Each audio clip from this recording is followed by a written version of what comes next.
नमस्कार, मी संतोष वाडके, उपविभागीय कृषी अधिकारी वाशिम. आणि आम्ही आता आहोत सागर रावले यांच्या शेतामध्ये आणि त्याचप्रमाणे माझ्यासोबत आहेत कृषी अधिकारी वानकडे साहेब. वाशिम जिल्ह्यामध्ये सर्वात प्रथम चिया पीक घेणारे तुम्ही. हो. की कधी घेतलं होतं? त्याचं 5वं वर्ष आहे आमचं. 5वं वर्ष आहे. हा. म्हणजे वाशिम जिल्ह्यामध्ये तुम्ही सुरुवात म्हणजे केली. सुरुवातीच्या कंपनीने दिला होता त्याच्यात आम्ही मोजके 8 ते 10 लोक होतो. त्याच्यात मी सुद्धा होतो. बरोबर आहे. 4-5 वर्षापूर्वी तुम्ही आधी चिया पीक घेतलंय. हो. त्यानंतर हे क्षेत्र हळूहळू 100 एकरापर्यंत गेलं. हो. आणि मग त्यानंतर आपल्या जिल्ह्यामध्ये जिल्हाधिकारी हो. भुवनेश्वरी मॅडम या ठिकाणी आल्यात आणि माननीय जिल्हाधिकाऱ्यांच्या आदेशान्वये मग काय झालं की संपूर्ण जिल्ह्यामध्ये याची प्रात्यक्षिकं देण्यात आली, प्रचार प्रसिद्धी करण्यात आली आणि सोबतच मार्केटिंग बाबत सुद्धा अनेक पर्याय शोधले गेले. म्हणजे काही ठिकाणी करार करण्यात आलाय. आपल्या जिल्ह्याचे जिल्हा अधीक्षक कृषी अधिकारी मान्य आरिफ शाह साहेब किंवा प्रकल्प संचालक आत्मा आणि महाबळे मॅडम या सगळ्यांच्या प्रयत्नातून वानकडे साहेब आता सध्या आपल्या इथं असं दिसतंय, म्हणजे इतर जिल्ह्यातल्या शेतकऱ्यांना पण सांगू इच्छितो की एक रब्बी मध्ये नवीन एक पर्याय वाशिम जिल्ह्यामध्ये एक उपलब्ध झालाय. आणि या थोड्या तिडक्या प्रमाणात नाहीये. या वर्षी आपलं या चियाचं क्षेत्र हे 3,500 हेक्टरवर गेलेलं आहे. म्हणजे आता सध्या चिया जो आहे 3,500 हेक्टरवर झालेला आहे. आणि कदाचित हे अशाच प्रकारे जर भाव मिळत गेले आणि उत्पादन शेतकऱ्याला जर उत्पन्न मिळत गेलं तर पुढच्या वर्षी हे क्षेत्र दुप्पटच्या पेक्षा आता पुढे जाईल.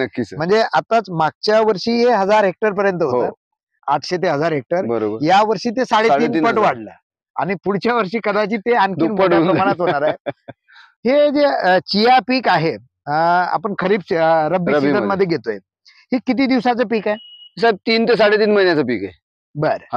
आणि 3.5 महिन्यामध्ये हे पीक येत आहे. याला आपण जेव्हा पेरणी करतोय तर याला पेरणी करताना काय काळजी घ्यावी लागते? त्याचं बियाणं किती लागतं? साहेब हे साधारणतः 1.5 किलो जर असेल तर फार व्यवस्थित होते. 1.5 किलो पेक्षा माझ्या मते तरी जास्त नसो.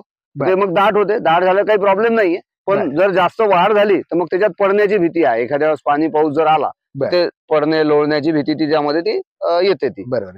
आता तुम्ही हे चिया सीड घरचंच वापरता का? मी घरचंच वापरून राहिलो. त्याला काही असं प्रॉब्लेम येत नाही. म्हणजे आता 1.5 किलो म्हटलं तर तुम्ही मार्केटला काय भावाने विकत असताय चिया? मार्केटला तर जे आहे समजा मागच्या वर्षी आम्ही जवळपास 17,500 रुपये क्विंटल पर्यंत दिला होता. बर.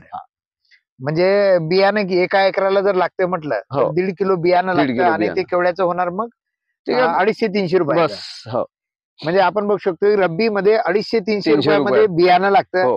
चियाला खतही देण्याची आवश्यकता नाही, काहीच नाही. आणि जे आता मार्केटमध्ये जे तुमच्या म्हणजे मंडळांनी जे केलेलं आहे तर त्या लोकांनाही ऑर्गॅनिकच पाहिजे. म्हणजे पहिले ज्या कंपनीने सांगितलं ते त्यांना ऑर्गॅनिकच पाहिजे होतं. बरोबर. आणि आता तर समजा तुमचे जे लोक घेऊन राहिले ते त्यांनाही ऑर्गॅनिकच पाहिजे असं त्यांचं म्हणणं आहे. बरोबर आहे. आम्ही एक नॅचरली ऑर्गॅनिक. सध्या तरी आमच्या वाशिम जिल्ह्यामध्ये हे शेतकरी याला कोणी रसायन देत नाहीये. सध्या तरी कोणी फवारणी पण करत नाही. म्हणजे बगर रसायनाचं बगर फवारणीचं म्हणजे ऑर्गॅनिकली ही चिया पीक वाशिम जिल्ह्यामध्ये पिकत आहे. आणि यावर्षी मान्य जिल्हाधिकारी यांच्या प्रयत्नाने त्यांनी विशेष याबाबत जसं काय आमच्या ऍग्रिकल्चर डिपार्टमेंटच्या आहेत अशा पद्धतीनं गावोगावी जाऊन जिथे जिथे प्रचार करणं आहे तर तो प्रसार केला.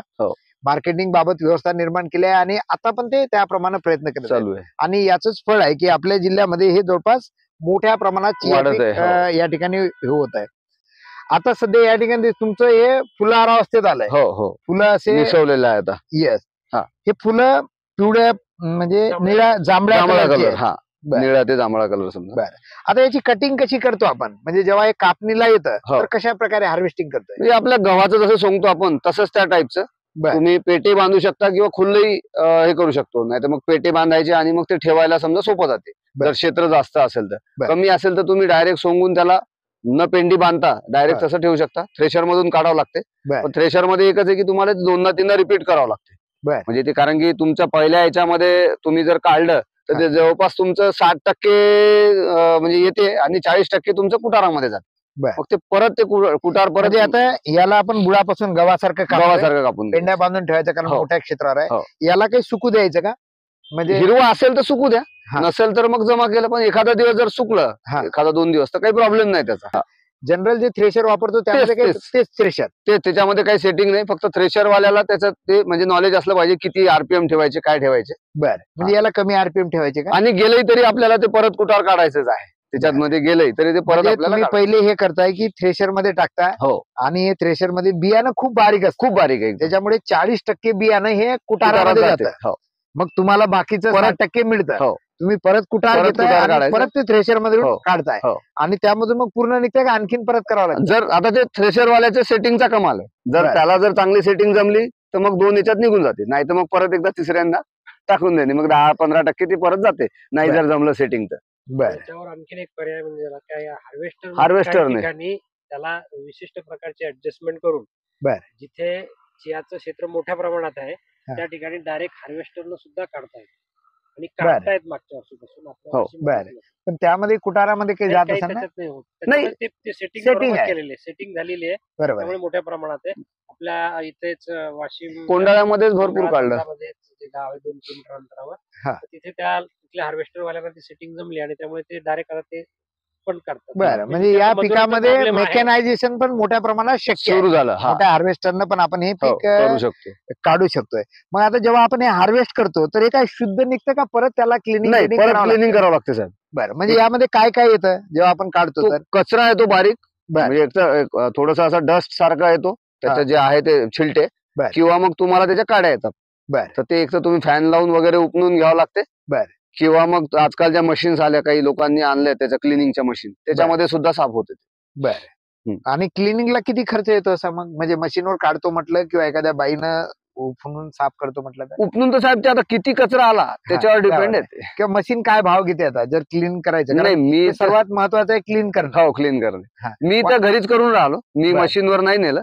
बरं. म्हणजे आता आम्ही म्हणजे 2 बाया लावून द्यायच्या, हो. फॅन वगैरे लावून त्याच्यात, किंवा कूलर लावू शकतो, जे छोटे कूलर येतात त्या हिशोबाने, तर हो. त्याच्यात एकदम छान साफ होऊन बरोबर जातं. आहे. वेळ लागतो त्याला. हो, बरं वानकर साहेब, हे जे आता आपण रब्बीमध्ये पीक घेतोय, चिया म्हणून आपल्याकडे नवीन इंट्रोड्यूस झालंय, तर असं जनरली लोक खाताना दिसत नाही, याचा उपयोग काय आहे नेमका? याचा उपयोग तर हे एक मेडिसिनल प्लांट म्हणून बी म्हणून याचा वापरला जातं. हा. आणि विशेष म्हणजे ज्याला हाय व्हॅल्यू प्रोटीन जे म्हणतो आपण, बरं. न्यूट्रिशियस जे आहे सप्लिमेंटरी फूड, हो. त्याच्यासाठी याचा उपयोग होतो. जर रोज सकाळी आपण 10 ग्राम 15 ग्राम ते 20-25 ग्राम पर्यंत बरं. त्याच्या गरजेनुसार जर सकाळी साध्या पाण्यात टाकलं किंवा दुधात टाकलं, हा. तर दुधात टाकून सुद्धा आपण हे खाऊ शकतो सेवन चमच्यानं. बरं. किंवा आपण याचं थोडंसं दुधात टाकून मिक्सर मध्ये फिरून घेतलं, हा. तर सेमी सॉलिड पदार्थ जसा हम्म. तयार होतो त्यासारखं तसं सुद्धा आपण याला घेऊ शकतो. म्हणजे बरं. विशेषतः लहान मुलांना थोडं देण्यासाठी ते होतं. ज्यांना काही उपवास असतात, उपवासाच्या वेळेस जर घेतलं बरं. तर भूक लागू नये म्हणून भूक पण लागत नाही आणि प्रोटीन Energy पण. आणि एनर्जी जी आहे ते बरोबर. दिवसभर उत्साह ज्याला ठेवायचा आहे हो, आणि बरोबर. चिया सीड सकाळी कमीत कमी 10 ग्राम 10 तरी ग्राम. खावं. बरं. हे म्हणजे याला काय पहिले रात्री भिजत ठेवायचं का सकाळीच भिजवायचं? नाही, रात्री रात्री भिजवलं तर सकाळपर्यंत चांगलंच होतं, हा, पण सकाळी एखाद्या वेळेस राहिलं जरी तर 5-10 मिनिट 15 मिनिट जरी ठेवलं शिवू शकतो हा. आपण. तर ते 15 मिनिटात सुद्धा हे सोयीचं होतं. ब- किंवा याला आपण डायरेक्ट दातात म्हणजे जसं सोप खातो तशी त्या पद्धतीनं चावून जरी खाल्लं बरं. तरी पण खाता म्हणजे येतं. ऍज अ माउथ फ्रेशनर सारखं जरी आपण करतो हो. म्हटलं तरी याचा तरी उपयोग होऊ चालतं. शकतोय. हो. आणि न्यूट्रिएंट चांगले जे घटक पाहिजे आपल्याला, प्रोटीन्स पाहिजे, ते हो. आपल्या शरीरामध्ये जात आहे. किंवा जसं आपण सोप वगैरे आहे याला आपण थोडंफार मीठ वगैरे टाकून थोडंसं फ्राय करून हे जर केलं तर टेस्टी म्हणून जेवल्यानंतर खाता येतं. बरं. म्हणजे ज्या ठिकाणी सोपेच्या डब्याच्या बाजूला याचा जरी आपण केलं तरी तर चालतं. जेवणानंतर आपण 5-10 ग्राम तसं सुद्धा खाऊ शकतो. त्याला थोडंसं सेंद्रिय मीठ सेंधव मीठ जे म्हणतो आपण, हो, बरोबर. सेंधव मीठ टाकून जर थोडंसं केलं, थोडं त्याच्यात तेलाचं जर थोडंसं टाकलं तर ते चिपकून राहतं, म्हणून तेल टाकायचं. आणि बरोबर. अशा पद्धतीने जरी केलं तर याचा त्या पण खाण्यासाठी पण उपयोग होतो, माउथ फ्रेशनर पण उपयोग होतो, दिवसभर ऊर्जा राहण्यासाठी पण उपयोग हा. होतो. आणि विशेषतः भूक लागू नये, म्हणजे भूक लागतच नाही, जर जास्त प्रमाणात खाल्लं तर Yes. भूक सुद्धा लागत नाही. Right. आपण याचा तो मोठा एक फायदा मोठा घ्यायचा. हा म्हणजे त्याचे कार्बोहायड्रेट त्याच्या शरीरामध्ये कमी जात आहेत, प्रोटीन्स जात आहेत आणि शरीर जे फिटनेस आहे हा. म्हणजे वजन कमी करायला पण हे कामी होईल. खूप कारण वजन प्रोटीन कमी देताय करण्यासाठी तुम्ही, पण भूक लागत नाहीये, विनाकारणचे कार्बोहायड्रेट तुमच्या शेतामध्ये जाऊन चरबी तयार करत नाही. वाढवायचं काम. खूपच छान. आणि हा इंटरनॅशनल Crop. म्हणजे जे जागतिक आता हे पीक झालेलं आहेच पहिल्यापासून, मेक्सिकोचं. त्यामुळे याची व्हॅल्यू फार मोठ्या प्रमाणात आहे. बरोबर आहे. आणि मार्केटमध्ये भाव सुद्धा 12,000 तर 17-18 हजारापर्यंत आहे बरोबर डिपेंड आहे. आपण त्या व्हरायटीनुसार किंवा त्याच्यानुसार ऍज पर डिमांड. आणि याला Demand पाणी नुसार काय मिळतं. कसं लागतं? जास्त लागतं, कमी लागतं हरभऱ्यापेक्षा? हरभऱ्यापेक्षा जास्त पाहिजे पाणी, म्हणजे बरं. साधारणतः गव्हा इतकं पाणी पाहिजे त्याला. 5 ते 6 बरं. हलकी जमीन असेल तर हा. 7-8 पाणी लागतं, कारण टोटल कालावधी हा 3.5 महिन्याचा आहे. हो. हो. त्या कालावधीनुसार जमिनीच्या प्रतवारीनुसार काही ठिकाणी जमिनीला 8 दिवसाला पाणी द्यावं लागतं, काही हा. भारी जमीन असेल तर 10-12 दिवसाला द्यावं बर. लागतं. आणि पाणी काही स्प्रिंकलर देता येतात का कसे मग? नाही स्प्रिंकलर न देता तसं मी तर आता बरं, स्प्रिंकलर आता सध्या फुलात आलंय आणि पाणी द्यायचं असेल तर नाही मग काही sprinkler. अडचण नाही. बर. काही अडचण नाही. आणि जर थोडस नियोजन केलं की आता हा निसवलेला आहे, हो. आता फ्लॉवरिंग वर येणार आहे, जसं आता हे कुठे कुठे फुलं दिसत आहे, बरोबर या आहे. ब्रेडला एक पाणी दिलं तर दुसऱ्या पाण्यापर्यंत तुमचं 100% ते बरोबर. म्हणजे फ्लॉवरिंग कम्प्लीट होऊन जाते. तर Right. ते एक थोडस नियोजन जर आपण केलं तर तो कुठला Right. प्रॉब्लेम येत एक नाही. संदेश असा द्यायचा आहे चियाच्या बाबतीत, की आतापर्यंत चियावर कुठली फवारणी आपण करत नव्हतो, हम्म. त्याला बरं. कीडच नव्हती. बरोबर आहे. पण यावर्षी वाशिम जिल्ह्यामध्ये मोठ्या प्रमाणात क्षेत्र वाढल्यामुळे बरोबर आहे. आणि चियामध्ये थोडं कधी पाण्याचं प्रमाण जास्त किंवा काही ठिकाणी दाट झाल्या हम्म. पेरणी झाली आहे, बरोबर आहे. अशा ठिकाणी पांढऱ्या माशीचा प्रादुर्भाव होत आहे. बरोबर आहे. बरोबर. तर ज्या ठिकाणी सेंद्रिय शेती पद्धतीने करतायत त्या ठिकाणी सेंद्रिय पद्धतीनं ज्या जे काही कंट्रोलिंग आहे त्यांना नियंत्रण करण्याचे पर्याय त्याचा उपयोग करावा लागेल. जे कोणी आता सेंद्रिय शेती करत नाही आणि खूप मोठ्या प्रमाणात तिथे पांढरी माशी वाढलेली आहे, त्या ठिकाणी पानं ज्याला आकसता किंवा कोकडा येणे कोकडा. किंवा बरोबर पानं आहे. पानामध्ये रस शोषल्यानंतर ते त्याचा हा. हे तयार हे होणार. या हे पद्धतीने अशा हा, बरोबर. पद्धतीचं तयार होत आहे. बरोबर तर आहे. त्या ठिकाणी मात्र आता हे बघा इथे मोठ्या प्रमाणात पांढऱ्या माशीचा पाने- प्रादुर्भाव झालाय हा. आणि पाने गुंडाळलेले आहे, त्याच्यामधला रस शोषलेला आहे. बरोबर तर आहे. अशा ठिकाणी उत्पादनात घट येण्याची शक्यता आहे. ही आपल्या जिल्ह्यासाठी सर्वात मोठा एक संकेत मिळतोय की याच्यानंतर याच्यावर येणार. रोग आणि कीड Right. येऊ शकते. म्हणजे असं म्हणू रोग शकत नाही कुठे की नाहीये. राईट. पण कीड मात्र आली. आता कीडमध्ये आज पांढरी माशी पांढरी कदाचित माशी. उद्या एखाद्या दुसरी पण येऊ शकते. बरोबर तर आहे. अशा वेळेस मात्र याला नियंत्रण करण्याची गरज आहे. Right. जर ज्यांना रासायनिक पद्धतीने याला नियंत्रण करायचं असेल त्यांनी थायझोक्थाम जे आहे येस. 10 ग्रॅम 10 लिटर पाण्याला टाकून याची फवारणी करावी.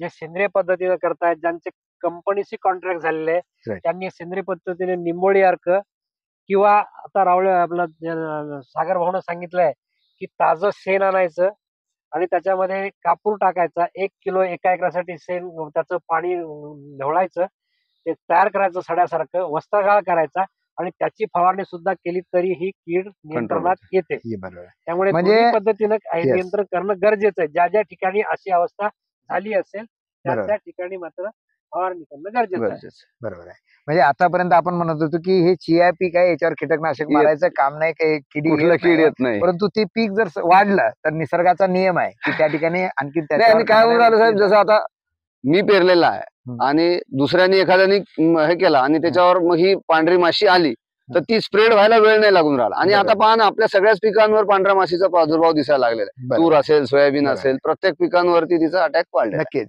शेतकरी बंधूंनो, आपण पण हरभरा घेत असाल किंवा इतर रब्बीमध्ये पीक घेत असाल आणि एकच एक पिकामुळे कंटाळले असाल, आपल्या इथं मर रोग येत असेल हरभऱ्यामध्ये, तर एक रब्बीमध्ये आपल्या सगळ्यांना हा चिया पीक पर्याय म्हणून उपलब्ध आहे. आपण सुद्धा इतर शेतकऱ्याचे अनुभव पाहून इतर शेतकऱ्यांकडून बियाणे घेऊन आपल्या शेतामध्ये आपण चिया लावू शकतोय. वानखेडे साहेबांनी जर सांगितले की आता मात्र चिया क्षेत्र वाढत असताना किडी येऊ शकतात. जर कीड नाही आली, आपण निरीक्षण घेतले तर फवारणी करण्याची आवश्यकता नाही.